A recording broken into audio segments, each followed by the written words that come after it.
Hello and welcome to study IQ IS। आप सभी का स्वागत है। मेरा नाम है शेखर चौधरी। आज हम जिस विषय पे बात करने वाले हैं बहुत ही गंभीर विषय है कि आखिर पुलिस कस्टडी में इंडियन पुलिस आम भारतीयों को क्यों मारती है।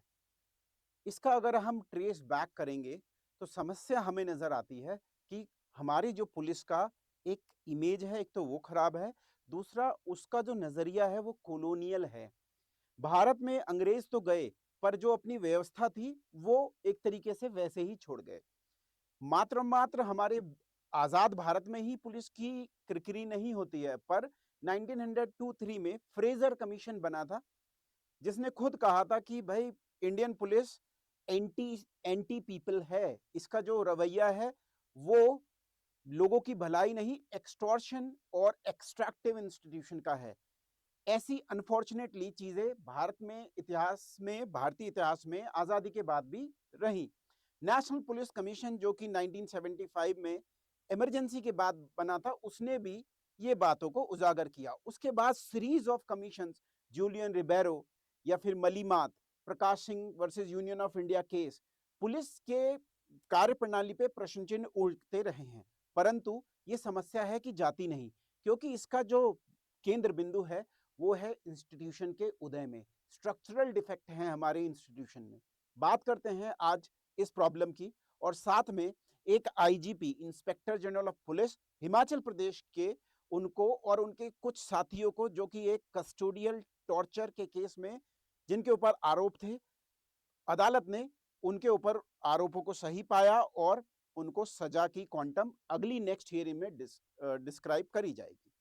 सो आईजीपी लेवल के अधिकारी भी लोगों को मार रहे हैं या एलिजिडली मार रहे हैं, और ये व्यापक सिचुएशन पूरे भारत में है। देखते हैं इसे। आप सभी का स्वागत है। सो कस्टोडियल डेथ है क्या? देखिए, कस्टोडियल डेथ है कि जब कस्टडी में पुलिस लेती है किसी को भी, तो या तो नेग्लिजेंस थी या उनके टॉर्चर में कस्टडी में मृत्यु हो जाती है। ये भारत में लगभग लगभग हर रोज ऐसी घटनाएं पुलिस कस्टडी में होती हैं। तो ये क्यों होती है, इनके कारण क्या है? पुलिस या तो टॉर्चर करती है या मारती है लोगों को, नेग्लिजेंस होता है, मेडिकल रिलीफ नहीं प्रोवाइड कर पाती, और सुसाइड भी कर लेते हैं डिटेनी बहुत सारे, और प्री एग्जिस्टिंग मेडिकल कंडीशंस भी होती हैं, और घबराहट में हार्ट अटैक ऐसी समस्याएं भी होती हैं। पर्टिकुलरली जो पुलिस है भारत में, वहां पर जो अधिकारी होते हैं उनको सिंघम बनने का भी शौक होता है। कई बार ये देखा गया है। मैं खुद पुलिस परिवार से आता हूं। असिस्टेंट कलेक्टर की भूमिका में मैंने पुलिस के साथ काम किया है मुरादाबाद डिस्ट्रिक्ट में। साथ में खुद पीएचडी का टॉपिक मेरा पुलिस से रिलेटेड है। तो मैं पूरे विश्वास के साथ कह सकता हूं, बहुत सारे जो पुलिस के ऑफिसर्स हैं, जिसमें आईएएस अधिकारी, डीएसपी भी शामिल हैं, ऐसे निर्णय और ऐसे जल्दबाजी में दिक्कतें पैदा करते हैं, और जब चीजें गड़बड़ हो जाती हैं तो जूनियर्स पे फेंक के चले जाते हैं। ये हमें उदाहरण मिलता है। ऐसा ही एक केस देहरादून में भी रणवीर सिंह एनकाउंटर हुआ था, जिसकी सीबीआई जांच हुई। बड़े से बड़े अधिकारी पहले तो उस बेचारे लड़के को, जो एक एमबीए करा हुआ लड़का था, उसको आतंकवादी बना के उसमें 17-18 गोलियां मार के अपनी वाहवाही लूट रहे थे। जब मामला बिगड़ता गया तो छोटे अधिकारियों पे फेंक के उसको भाग गए। सो खैर, ये जो सिंघम एक प्रॉब्लम है वो तो है ही। यहां पर देखें कुछ डेटा क्या कहता है। वैसे तो कहा जाता है कि डेटा सब कुछ सही नहीं बोलता, पर बिना डेटा के हम कैसे अपनी बात को रख सकते हैं। यहां पर डेटा कहता है, कुछ सालों पुराना डेटा ये है कि भाई 2021 में आपके, क्योंकि कोविड का समय था, कुछ लगभग 2000 केसेस आए ऐसे जिसमें कस्टोडियल डेथ हुई। 21-22 में 2500। सो ये आंकड़ा बढ़ता जा रहा है, और हम कह रहे हैं कि हमारी पुलिस क्या हो रही है, मोर डेमोक्रेटाइज हो रही है। हमारे यहाँ नेशनल ह्यूमन राइट्स कमीशन है, सुप्रीम कोर्ट है, होते हुए भी ऐसा क्यों कर रही है पुलिस? सो पब्लिक कंसर्न है, ह्यूमन राइट्स का वॉयलेशन होता है, लीगल अकाउंटेबिलिटी तय होनी चाहिए। ये पुलिस है कि माफिया है? नित्यानंद राय जी की जो रिपोर्ट थी, जिन्होंने संसद में रिपोर्ट पेश करी थी, जो मिनिस्ट्री ऑफ स्टेट है, होम मिनिस्ट्री में, पार्लियामेंट्री डेटा है, तो ये सच बोलता है डेटा हमारी आज की स्थिति के बारे में। अब यहां पर हम बात करते हैं कुछ रीसेंट समय में कुछ केसेस। वैसे तो रोज ही होते रहते हैं, पर यह बड़ा दर्दनाक केस था एक, कि तेलंगाना में पुलिस के कस्टडी में व्यक्ति की मौत हो गई। साथ में एक और जो केस है, यहां पर आप देख रहे हैं, कासगंज में अल्ताफ नाम के एक लड़के की मौत हो गई। कासगंज उत्तर प्रदेश में है ये केस था। यहां बाप और बेटे की मौत हो गई, और तमिलनाडु पुलिस की कस्टडी में दोनों को मार दिया गया। कोविड के समय इन्होंने अपनी दुकान थोड़ी ज्यादा देर तक खोल ली थी कर्फ्यू के समय। तो क्या ये मृत्यु के लायक सजा हो गई थी? पुलिस ने इतना मारा कि बेचारे इनका परिवार ही खत्म हो गया। तो आप जानिए, ये किसी के भी साथ हो सकता है। आप और मैं, आम आदमी इस देश में सुरक्षित महसूस नहीं करता है। वैसे नेशनल पुलिस कमीशन कहती है कि ड्यूटीज, पुलिस की जो ड्यूटीज हैं उसमें कि सुरक्षा का भाव उत्पन्न करना, परंतु कई बार पुलिस को देख के हमारे देश में वो एक पॉजिटिव इमेज नहीं बनती है। अब इसका मतलब ये भी नहीं है कि सारे ही पुलिस वाले ऐसे हैं, परंतु जब मामला किसी के डेथ का हो तो हमारे संशय होना एक लाजमी बात है। जरा बात करें कि ये इसका स्प्रेड कैसा है। अगर इसका स्प्रेड देखें, कितने लोग कहाँ मरते हैं। उत्तर प्रदेश सबसे ज्यादा जनसंख्या वाला राज्य है, सबसे ज्यादा कस्टोडियल डेथ्स भी यहीं पर होती हैं। वेस्ट बंगाल में भी काफी डेथ्स होती हैं, मध्य प्रदेश, बिहार, महाराष्ट्र, ये कुछ राज्य हैं जहां पर ज्यादा पॉपुलेशन भी है और डेथ भी ज्यादा है, राइट। सो पुलिस की कस्टडी में अब ये जो टॉपिक है ये आपका पब्लिक एडमिनिस्ट्रेशन से रिलेटेड टॉपिक है। Jail administration, police administration, district magistrate का कार्य, आईपीएस अधिकारी का कार्य, बीडीओ का, चीफ डेवलपमेंट ऑफिसर का क्या कार्य होता है। यदि आप इन ऐसे विषयों में कुछ ज्यादा आपकी एक रुझान है तो आपको पब्लिक एडमिनिस्ट्रेशन जरूर लेना चाहिए as a subject. Public administration civil services में जो आप कार्य करेंगे उसके बारे में बताता है। 6 तारीख से ये बैच प्रारंभ है और 1 बजे से प्रारंभ हो जाएगा। प्रतिज्ञा बैच है, 1 से 4 हमारी क्लासेस चलती हैं। सो यहां पर कुछ मैं आपको बताना चाहूंगा कि आपके लिए कुछ फायदा जो होने वाला है। देखिए, हमारे अब से बैच में गोल्ड और प्लैटिनम 2 स्तरीय हमने पढ़ाई की व्यवस्था करी है। कुछ चीजें कॉमन हैं गोल्ड और प्लैटिनम में, जैसे आपको 400 घंटे प्लस के लाइव लेक्चर्स मिलेंगे, जैसे मैं आपसे अभी रूबरू हो रहा हूं, और क्लियरिंग, डाउट क्लियरिंग सेशंस भी हो जाएंगे आपके उसी में, रिकॉर्डेड लेक्चर और हैंड रिटन नोट्स भी मिलेंगे कुछ। साथ में हम कॉम्प्रिहेंसिव कवरेज होगा हर टॉपिक का प्रीवियस ईयर क्वेश्चंस के साथ, करंट अफेयर्स भी मिलेगा पब्लिक एडमिनिस्ट्रेशन का आपको बेहतर आंसर राइटिंग के लिए। इसके अलावा आपको रेगुलर, अच्छा ये रेगुलर आंसर राइटिंग सेशंस जो है 48 घंटे के अंदर ही जो चेक होके आ जाएगा वो केवल और केवल प्लैटिनम में मिलेगा। 1-to-1 मेंबरशिप भी प्लैटिनम में मिलेगी। मेन टेस्ट सीरीज, सेक्शनल और फुल लेंथ टेस्ट भी मिलेंगे इसमें, जो कि हमारे द्वारा बिल्कुल यूपीएससी स्टैंडर्ड पे बनाए गए हैं। इसके अलावा ऑप्शनल का कुछ एक्स्ट्रा मटेरियल भी मिलेगा ज्ञान भंडार में। वैलिडिटी भी प्लैटिनम बैच की 30 महीने की है और 18 महीने की आपकी वैलिडिटी है जो कि गोल्ड बैच की है। तो आपको करना क्या है, आपको मैक्सिमम डिस्काउंट तब मिलेगा जब आप एससी लाइव कोड का यूज करेंगे। यदि आप एससी लाइव कोड का यूज करेंगे तो आपको मैक्सिमम डिस्काउंट मिलेगा, इस चीज का ध्यान रखिएगा। आप सभी का स्वागत रहेगा पब्लिक एडमिनिस्ट्रेशन के बैच में। अब मैं जो आपको चीजें बता रहा हूं वो है पर्टिकुलर केस के ऊपर बात करते हैं। हमने पहले जर्नल प्रॉब्लम को देख लिया, उसका ऐतिहासिक रूट देख लिया, कहां कहां प्रॉब्लम है ये देख लिया। अब इस पर्टिकुलर केस को देखिए और पुलिस की कार्यप्रणाली को भी समझने की कोशिश करते हैं। How former Shimla's SP testimony led to conviction of IG, inspector general of police, और उनके साथ 7 और कॉप्स इन 2017 की जो कस्टोडियल डेथ का केस था। अब मैं आपको ये बता दूं कि ये आईजीपी किस रैंक पे होते हैं, जरा यहां पर समझ लेते हैं हम। देखिए, डीजीपी होते हैं किसी भी स्टेट का सबसे बड़ा डायरेक्टर जनरल पुलिस का, इनके साथ कुछ एडीजीपी होते हैं जो इनको असिस्ट करते हैं। फिर आते हैं इंस्पेक्टर जनरल, और फिर आते हैं डेप्यूटी इंस्पेक्टर जनरल, और फिर आते हैं एसएसपी। एसएसपी के साथ कुछ एसपीज होते हैं, जैसे एसएसपी जो सबसे senior most senior superintendent IPS officer ही होते हैं।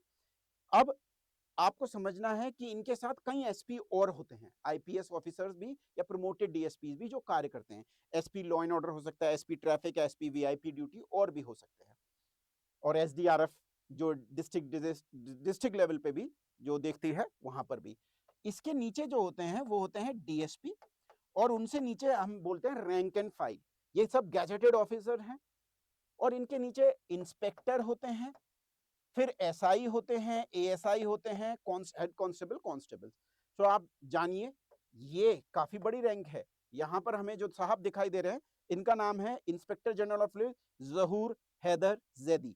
ये साहब 1994 बैच के हिमाचल प्रदेश के आईपीएस ऑफिसर हैं, और ये हिमाचल प्रदेश में अभी भी पोस्टेड हैं। तो अब इनका मामला सीबीआई ने लिया और सीबीआई ने जांच किया और इनको सजा के तौर पे पाया अदालत ने कि हाँ ये दोषी हैं। अब कितनी सजा मिलेगी ये देखना होगा। इनके साथ और भी लोग थे। तो क्या है मामला, इसको जरा टाइमलाइन के अनुसार देखें तो सबसे पहले देख लीजिए, ये हिमाचल प्रदेश का राज्य का जिला है शिमला, जो कि वहां की राजधानी भी है। शिमला अर्बन यहाँ पर राजधानी है। सोलन से लगता हुआ इलाका है। इधर उत्तराखंड से भी शिमला जिला लगता है और यहाँ पर कोकथाई है, जो कि लगभग 50 किलोमीटर है। यहाँ पर एक घटना हुई। क्या घटना हुई? 16 साल की एक लड़की मिसिंग थी कोतखाई में। अगले दिन उसका शव मिलता है और ये कंफर्म हो जाता है इसके साथ कुछ ऐसी घटना हुई है जो सेक्सुअल एक्सप्लॉयटेशन की थी। एक एसआईटी गठित होती है, स्पेशल इन्वेस्टिगेशन टीम, राज्य स्तर पे बनाई जाती है टीम्स। सो एक कॉम्पैक्ट यूनिट हुई, इसने जांच करना शुरू किया। अब इन्होंने कुछ लोगों को उठाया। उसमें एक व्यक्ति था सूरज सिंह। इसको इतना टॉर्चर किया गया और इसका एक वीडियो भी था आईजी साहब के फोन में कि इसकी मृत्यु हो गई। अब यहाँ पर इस पे और बवाल हुआ। पहले तो ये बवाल था कि एक लड़की, क्योंकि आप ये जानिए ये एक बहुत छोटा सा टाउन है, पहाड़ का, बहुत ऊंचाई वाला। ये कोई ऐसी जगह नहीं है, पर्टिकुलरली पहाड़ी इलाकों में ऐसा अपराध होना बहुत ही जघन्य माना जाता है और बहुत ही अप्रोध होती है, क्योंकि वहां पर इस तरीके के अपराध नहीं होते हैं। और ये एक बहुत छोटा सा पहाड़ में इलाका है और यहाँ पर लोगों का गुस्सा फूट चुका। उसके बाद एक और डेथ हो गई और गुस्सा फूटा। अब इसके बीच में क्या हुआ, जब ये मामला संभला नहीं तो सीबीआई को दे दिया गया। भाई सीबीआई ने इन्वेस्टिगेशन करने के लिए पुलिस पर्सनल्स को भी अरेस्ट कर लिया। सुप्रीम कोर्ट ने मामला चंडीगढ़ वहां ट्रांसफर कर दिया। वहां से अब अदालत का उसमें एक रुख आया है। और समझिए अब इसमें क्या होता है। अब जो मैंने बताया था आपको कि सीनियर ऑफिसर्स क्या करते हैं, जूनियर ऑफिसर्स पे जब चीजें बिगड़ जाती हैं तो लाद के भागने की कोशिश करते हैं।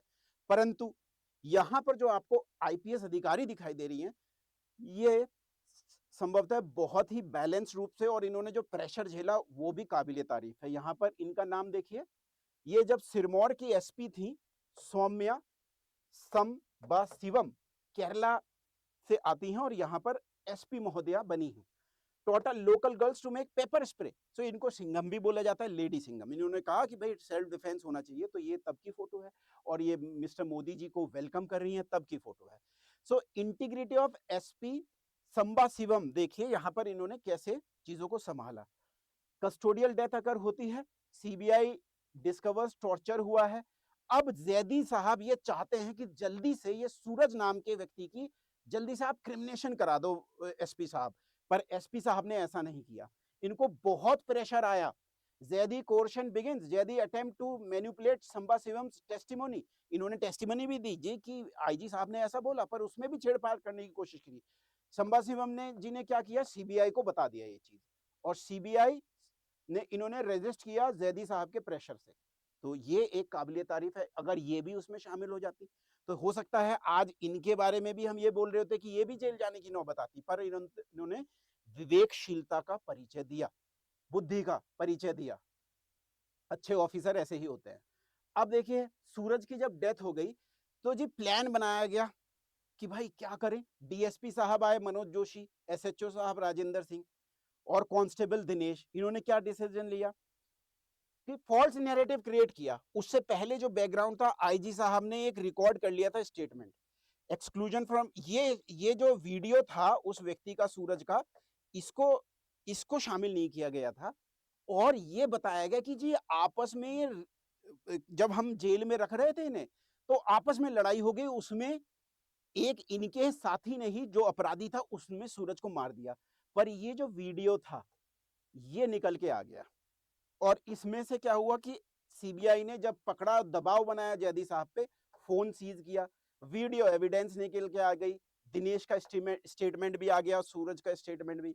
सुप्रीम कोर्ट में ट्रायल हुआ, चंडीगढ़ भेज दिया गया। और इसमें विकास थापा भी थे जो एक एक्टिविस्ट की भूमिका में रहे और उन्होंने, क्योंकि एक नेपाली युवक की हत्या हुई थी, एक जन सहयोग दिया। तो उन्होंने भी कहा कि भाई पुलिस में रिफॉर्म होना चाहिए। पर जैसे मैंने बताया, एक तो अफसरों की तानाशाही देखने को मिलती है, दूसरा हमारी पुलिस है ही एक्सट्रैक्टिव इंस्टीट्यूशन और उसमें इमेज प्रॉब्लम है। आपने देखा होगा पुलिस वालों को सड़क के किनारे पैसे लेते हुए, नहीं देखा है तो किसी भी बैरियर पे आप अब नजर रखिएगा कि क्या वो ट्रक वालों से रात में क्या होता है। मैंने तो खूब देखा है। सो खैर, सो हमें सुधार करने की जरूरत है। जनता जनार्दन का जब दबाव बढ़ेगा, national human rights institution, supreme court, media जब पॉजिटिव वे में अच्छी पुलिसिंग को अच्छा कहेगा, खराब चीजों को खराब कहेगा, तो निश्चित तौर पे धीरे धीरे परिवर्तन आएगा। So that was all about the police custodial deaths in India, particular case of Himachal Pradesh. We will meet in the next of the lecture. Till then, have a very good time. Jai Hind and Jai Bharat.